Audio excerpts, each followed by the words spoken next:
La finale locale du concours Prise de parole à la polyvalente Monseigneur-Sévigné de Chandler, tenue le 16 avril dernier, a permis de faire briller 5 candidats par leur éloquence, leur conviction et leur capacité à captiver l'auditoire sur des sujets variés, allant de l'intelligence artificielle à la protection de l'enfance, en passant par la défense de la langue française. Nous avons rencontré Tony Langlois, organisateur local du concours et enseignant, afin d'avoir ses impressions sur cette nouvelle cohorte. Pouvez-vous me rappeler l'objectif derrière le concours Prise de parole? Bien, je pense que c'est de permettre à des jeunes de 4e, 5e secondaire de s'exprimer sur un sujet d'actualité locale, nationale, internationale, leur permettre vraiment de faire face à un auditoire qui, bon, en tout cas, comme on le fait ici à Chandler, vraiment composé de leurs pairs. Alors, c'est quand même quelque chose d'assez stressant. Puis le but, c'est que ces jeunes-là puissent justement améliorer leurs compétences au niveau de l'expression orale et de la recherche, d'aller chercher des sources crédibles. Alors, c'est des choses qu'on exploite souvent pas assez parce qu'on n'a pas le temps dans nos programmes à l'école. Alors, évidemment, pour moi, c'est l'objectif principal. Puis ce que je peux voir déjà aujourd'hui, après avoir vu la prestation des jeunes, c'est de voir vraiment à quel point les jeunes s'améliorent là, quand ils le font pour une deuxième fois. Ceux qui étaient en 5e secondaire, là, on sentait qu'il y avait une gêne que les autres qui commençaient cette année n'avaient pas. Puis là, je viens d'aller voir mes ouailles dans la loge et ce que j'ai entendu, c'est que les 3 qui étaient en 4e secondaire voulaient rééditer l'expérience l'an prochain. Alors, c'est beaucoup pour ça, en fait, que je m'investis là-dedans ici à Monseigneur-Sévigné comme responsable local. Donc, parmi les étudiants, vous constatez un grand intérêt pour ce genre de concours-là? Oui, bien, je pense qu'il faut le vendre. Hein? C'est comme n'importe quoi. Alors, je pense que je réussis quand même bien à le vendre ici à Monseigneur-Sévigné, mais les jeunes me font confiance. Puis aussi, c'est le fait qu'on est bien entouré. Cette année, on l'a fait un peu différemment. Différemment. L'an passé, on avait vraiment des mentors, un peu comme La Voix. Cette année, j'ai décidé d'aller chercher plus de gens de la communauté, alors pour que ces jeunes-là, ça puisse leur servir d'avoir différents types d'expertise. Alors, on a des avocats, on a des journalistes, on a des gens qui sont spécialistes en matière de communication, qui sont venus former les jeunes carrément.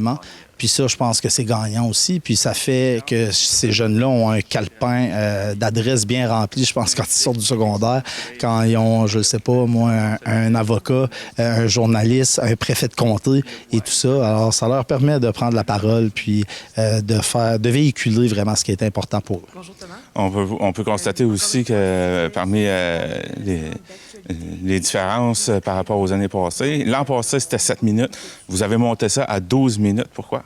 Bien, ça a été vraiment une décision du comité organisateur d'Espace René Lévesque, mais ce qu'on a déterminé, c'est que c'était difficile d'approfondir un sujet en dedans de 5 minutes.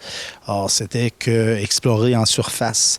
Alors, on sait que l'an dernier, il y a des jeunes qui avaient fait une recherche très approfondie qui, malheureusement, c'était presque impossible de rentrer dans le temps. Alors, si on considère que 5 minutes, c'est une prise de parole, si on prend 2 minutes pour l'intro, 2 minutes pour la conclusion, il ne reste pas grand-chose pour le milieu et ce qui est intéressant vraiment. Alors, je pense que là, cette moussure-là, ça donne plus la chance aux jeunes d'approfondir puis de démontrer aux juges que leur sujet, ils le connaissent et ils le maîtrisent. Alors que sinon, avant, moi, je trouve que c'était plus une prise de parole en surface. Et je me souviens, avec un élève l'an passé qui avait fait un travail extraordinaire, je ne sais pas combien de fois on a coupé son texte. Et malheureusement, quand on est arrivé à la finale régionale, il était encore à 12-13 minutes. Alors, je pense que comme ça permet à des jeunes d'y aller plus au niveau synthétique, 7 minutes, ou plus approfondi, 12 minutes. Mais maintenant, il faut qu'ils se limitent à ce cadre-là. De toute façon, on pouvait constater pendant les présentations qu'ils allaient quand même chercher facilement 10 minutes de présentation. Oui. Puis en fait, je ne nommerai pas lequel, mais il y en a un qu'au départ, là, sa présentation durait 27 minutes. Alors vraiment, on a écrémé, comme on dit, là, pour arriver. Alors, puis ça aussi, je pense que c'est important de développer un esprit de synthèse chez nos jeunes quand ils vont se rendre au collège, à l'université. Il faut être capable de, comme je leur dis, se carrer dans le net, là, à un moment donné, arrêter de tourner autour du pot et réussir à abréger son discours. Les jeunes, je pense qu'ils ont réussi à faire ça aujourd'hui. Je pense qu'ils ont capté l'attention de l'auditoire par différents trucs, différents moyens qui, évidemment, leur ont été transmis par les gens qui ont animé des causeries sur l'heure du dîner. Combien se sont présentés pour cette nouvelle édition? Ben, au départ, on était 12. Alors, il y a eu des sélections, il y a eu des auditions, puis évidemment, ça nous a amené à aujourd'hui. Là, je ne sais pas ce qui se passe derrière. Je sais que les juges sont en train de délibérer, mais normalement, on devrait sortir d'ici avec 3 finalistes pour la finale régionale. Alors, on est passé de 12 à 3. La première année, si je ne me trompe pas, on était 32 au départ.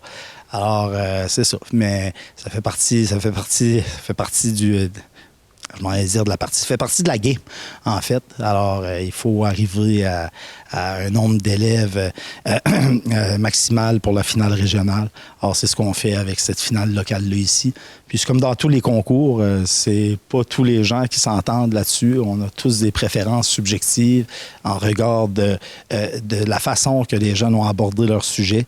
Alors, je pense que c'est ce qui est en train de se délibérer présentement dans les loges des juges derrière. Des beaux sujets d'ailleurs, tous d'actualité, puis avec énormément d'exemples qui se passent vraiment tout récemment pendant l'année. Oui, puis c'est ça le but aussi. Alors, ça nous fait des jeunes qui est connectés sur l'actualité. Puis moi, en tant que prof d'univers social, bien, c'est sûr que c'est important pour moi.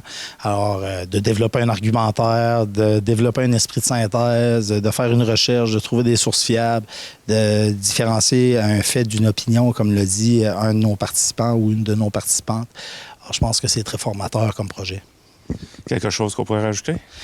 Non, je pense qu'en fait, tout simplement, inviter tous les gens qui vous écoutent à peut-être se déplacer vers New Carlisle ou Passepébiac pour la finale régionale. J'imagine que nos télévisions communautaires vont être là également. Alors, moi, ce que je veux dire, c'est, vous remercier, les télés communautaires, d'être dans notre milieu, les médias, pour permettre de faire rayonner ce concours-là. Puis, je veux quand même glisser un mot à des gens qui sont très spéciaux pour moi dans l'école. Alors, Jacques Lévesque, Mario Rioux sont toujours là pour faire la technique de cet événement-là. Et puis, mon directeur d'école, M. Jasmin Hainaut, qui vraiment croit au projet. Alors, s'il ne croyait pas, peut-être que ça n'aurait pas lieu, en tout cas pas pour une 3e année. Alors, on se croise les doigts pour que l'an prochain, on réédite l'expérience avec une 4e édition, puis encore plus haute en couleur et encore plus de qualité. Merci beaucoup. Merci beaucoup, Jean-Denis. Finalement, ce sont les 5 participants qui iront à la finale régionale. Voici les sujets abordés par les 5 candidats. Thomas Puget a choisi comme sujet l'intelligence artificielle et son discours s'intitulait « Révolution, légiférer ou subir ». Adama Marika Langlois a plaidé pour la protection des enfants exploités dans les manufactures de vêtements dans son discours pour briser les chaînes des enfants exploités. Kimberly Folhomme-Savoie a mis en lumière la cause de la maltraitance des animaux de compagnie dans son discours « Ces petites bêtes qui ne demandent qu'à être aimées ».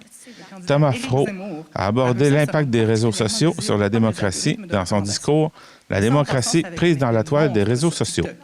Et enfin, Océane Cyr a défendu l'importance de préserver la langue française dans les écoles dans son discours « La langue française, un trésor à préserver dans nos écoles ». C'était Jean-Denis Leperrière à Chandler. Vous écoutez votre reflet d'ici. Revoyez tous nos reportages sur notre site Internet. Poissonnerie Le Lièvre et Le Moyant, là où la fraîcheur est synonyme de qualité. Pour un choix impressionnant de poissons et fruits de mer, rendez-vous chez Le Lièvre et Le Moyant de Sainte-Thérèse de Gaspé. Nos employés seront vos conseillers pour préparer des repas terre et mer qui resteront gravés dans la mémoire de vos invités. Pour le service, l'expérience et la fraîcheur garantie, venez nous voir à la poissonnerie Le Lièvre et Le Moyant, au 52 des Vigneaux à Sainte-Thérèse de Gaspé, 418-385-3310.